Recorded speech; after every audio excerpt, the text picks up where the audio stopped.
समय की रेत पर लिखी यह कथा उस युग की है जब अधर्म अपने चरम पर था। राक्षसों का आतंक बढ़ रहा था, देवता असहाय थे और धरती करा रही थी। ऐसे समय में कैलाश पर तपस्या में लीन महादेव ने अपने त्रिनेत्र से भविष्य को देखा।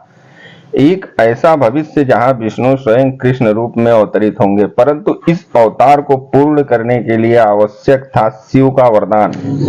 एक ऐसा वरदान जो समय और माया दोनों को वश में कर सके। इसी वरदान की छाया में जन्मी है वह अकथ कथा, शिव का वरदान और कृष्ण का अवतरण।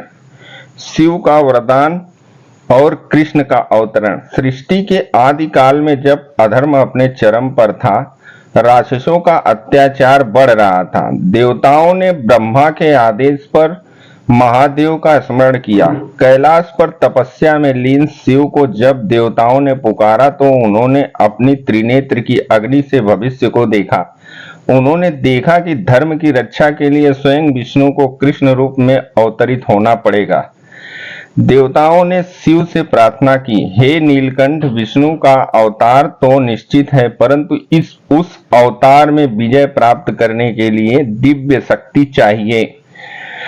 शिव ने उत्तर दिया, विष्णु के अवतार को मेरी तपस्या का वरदान मिलेगा। मैं अपनी एक छाया शक्ति उनके भीतर स्थापित करूंगा, जिससे वे असुरों का संहार कर सकें और लीला का रस भी अनुभव कर सकें।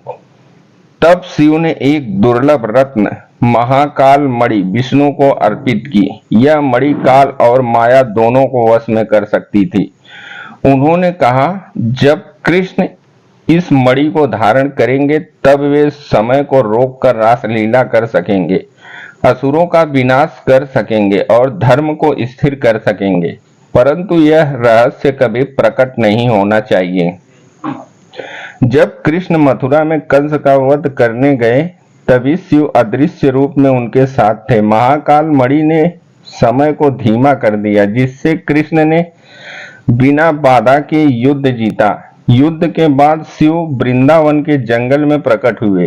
कृष्ण ने प्रणाम कर कहा, बोलिए महादेव भोलेनाथ, क्या मैं आपके वरदान के बिना यह कार्य कर पाता? शिव मुस्कुराए और बोले, लीला तो तुम्हारी है कृष्ण, मैं तो केवल साक्षी हूँ, परंतु जब जब धर्म डगमगाएगा मैं तुम्हारी छाया बनकर साथ खड़ा रहूंगा।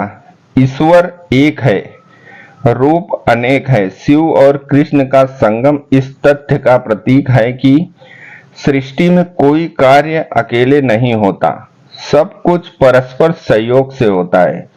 जंगल में शिव के अदृश्य रूप के विलीन होते ही वातावरण में दिव्य प्रकाश फैल गया। वृंदावन की वायु में मंद मंद गूंज उठी, हर हर महादेव, जय कृष्ण। कृष्ण ने आकाश की ओर देखा और मन ही मन कहा, सृष्टि का रहस्य यही है, जहां मैं हूं वहां शिव है और जहां शिव है वहां मैं हूं। धर्म की रक्षा हमारा संयुक्त संकल्प है। गोपियों ने दूर से कृष्ण को देखा तो लगा जैसे उनका चेहरा दिव्य तेज से अलौकित हो गया हो। किसी को पता नहीं था कि यह तेज कहां से आया, पर कृष्ण जान गए थे यह महाकाल मणि का नहीं, शिव के अदृश्य आशीर्वाद का परिणाम था। कथा यहीं समाप्त नहीं होती, क्योंकि जब जब अधर्म बढ़ेगा कृष्ण और शिव दो नहीं एक शक्ति बनकर प्रकट होंगे।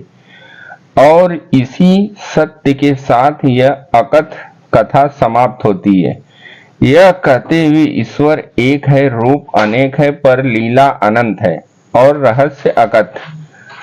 अगर आपको यह रहस्यमयी कथा पसंद आई हो तो वीडियो को लाइक करें, चैनल को सब्सक्राइब करें और कमेंट में लिखें हर हर महादेव, क्योंकि अगली बार हम फिर लाएंगे एक नया रहस्य, एक नई पौराणिक गाथा जो आपके हृदय को छू जाएगी।